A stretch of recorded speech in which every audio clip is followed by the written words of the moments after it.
کہ کیا اس امت میں کسی مسیحی کردار کی آمد کا عقیدہ سرے سے باطل ہے؟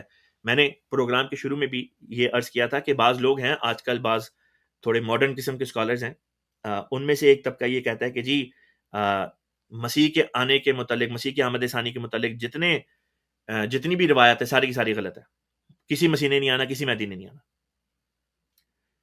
اور وہ دلیل یہ دیتے کہ جی اگر قرآن پاک کی روح سے، حدیث کی روح سے یہ ثابت ہو چکا ہے کہ عیسیٰ علیہ السلام وفات پا چکے ہیں، تو پھر کوئی اور آپشن بچتی نہیں کہ عیسیٰ علیہ السلام جو ہیں، جب قرآن کہتا ہے کہ وفات پا گئے، قرآن اور حدیث یہ کہتا ہے کہ جی وفات یافتہ انسان دوبارہ دنیا میں واپس نہیں آ سکتا، تو پھر ثابت ہوا کہ عیسیٰ ابن مریم کی واپسی کے بارے میں جو بھی حدیث بات کرے گی وہ ساری کی ساری جھوٹی ہوں گی، غلط ہوں گی۔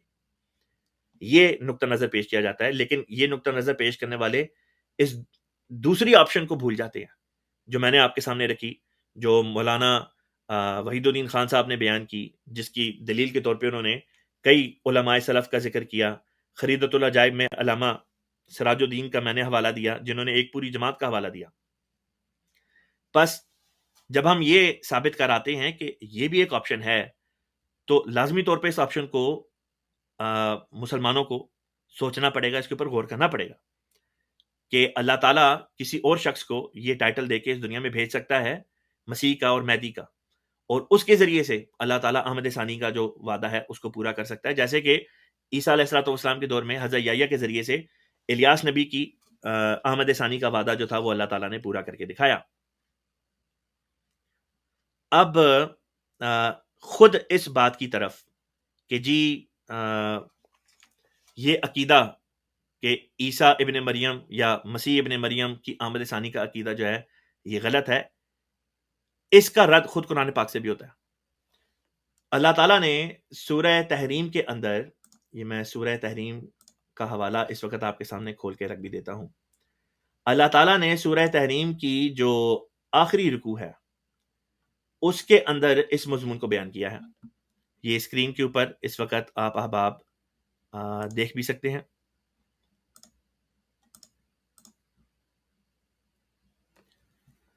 یہ ہے جی قرآن پاک سورہ التحریم، سورت کا نمبر ہے 66، آیت نمبر 11۔ اللہ تعالیٰ فرماتا ہے اعوذ باللہ من الشیطان الرجیم کہ اللہ تعالیٰ مثال دیتا ہے کافروں کی دو عورتوں سے۔ وہ دو عورتیں کون تھیں؟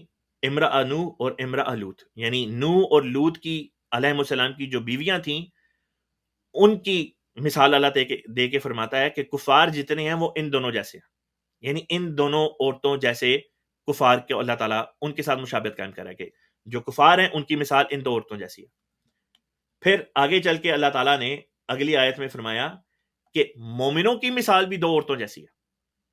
پہلی عورت کون ہے؟ امرأ فرعون کی بیوی یعنی حضرت آسیہ، کہ مومن جو ہوں گے یا تو وہ حضرت آسیہ جیسے ہوں گے، اور یا پھر آخری آیت ہے اس سورت کی، فرمایا یا پھر مریم بنت عمران یعنی والدہ حضرت عیسیٰ علیہ السلام کی مثال دی، کہ یا پھر مومن یا تو حضرت آسیہ جیسے ہوں گے یا پھر مومن جو ہوں گے وہ حضرت مریم جیسے ہوں گے۔ حضرت مریم کی مثال دینے کے بعد اللہ تعالیٰ کیا فرماتا ہے یہ سنیے، فرمایا وَمَرْيَمَ ابْنَتَ عمران اللتی، یا مریم بنت عمران جیسے، اللتی جس نے احسنت بچایا، فرجہا اپنی عصمت کو، فنفخنا پس پھونکا ہم نے، فیہی اس مرد میں، انٹو ہم۔ اب یہ ہم کہاں سے آ گیا؟ یہی آیت قرآن پاک کی تھوڑے سے مختلف الفاظ کے ساتھ قرآن کے دوسرے مقام پہ آئی ہے، جہاں پہ فی ہا کا لفظ آتا ہے کہ پھر ہم نے اس میں پھونکا، یعنی اس عورت میں پھونکا۔ جہاں پہ اس عورت میں پھونکا کا ذکر کیا وہاں پہ حضرت مریم کا ذکر آ رہا ہے کہ حضرت مریم نے جب اپنی عصمت کو بچائے رکھا، تقوی سے کام لیا، خدا داری سے کام لیا، اللہ تعالیٰ نے کیا کیا؟ ان میں روح پھونکی اور عیسیٰ پیدا ہو گیا، عیسیٰ علیہ السلام پیدا ہو گئے۔ یہاں پہ فیہا نہیں فرمایا، یہاں پہ اس عورت میں پھونکنے کے الفاظ نہیں ہیں، اس مرد میں پھونکنے کے الفاظ ہیں۔ اب یہ مرد کون ہے جس کے اندر پھونکا جا رہا ہے؟ مومنین، جن کی مثال دی جا رہی تھی کہ یا تو وہ آسیہ جیسے ہوں گے یا وہ مریم جیسے ہوں گے۔ فرمایا وہ مومن جو مریم جیسے ہوں گے، حضرت مریم کی طرح ہوں گے، ان میں کیا ہوگا؟ ان کے اندر فنفخنا فیہ، اس میں ان میں سے ایک کے اندر اللہ تعالیٰ روح پھونکے گا من روحنا، اپنی روح میں سے۔ نتیجہ کیا ہوگا؟ وہ نتیجہ اللہ تعالیٰ نے بیان کیا، وصدقت بکلمات ربها وکتبہ وکانت من القانتین، کہ ایسا شخص جو ہوگا وہ پھر خدا تعالیٰ کے فرما برداروں میں شامل ہو جائے گا۔ نیز جس طرح حضرت مریم علیہ السلام کے اندر جب خدا نے روح پھونکی تو ان کے پیٹ میں اللہ تعالیٰ نے مسیح ابن مریم کو پیدا کر دیا موزانہ طور پہ۔ ٹھیک اسی طریقے پر جب ایک مومن شخص جو حضرت مریم سے مشابہت رکھتا ہوگا صفات کے لحاظ سے نیکیوں میں، تب اللہ تعالیٰ اس کے اندر روح پھونکے گا اور اس کے اندر سے ایک مسیحی وجود جنم لے گا۔ روحانی کلام ہے، تمام تر روحانی کلام ہے۔ اللہ تعالیٰ بیان کر رہا ہے کہ پہلے وہ مرد جو مرد مومن ہوگا وہ حضرت مریم جیسا ہوگا، یعنی نیکیوں میں ان جیسی صفات رکھتا ہوگا، اور پھر جب ترقی کرے گا تو اللہ تعالیٰ اس کے اندر نفخ روح کرے گا اور اس کو مسیح بنا دے گا، مسیح ابن مریم۔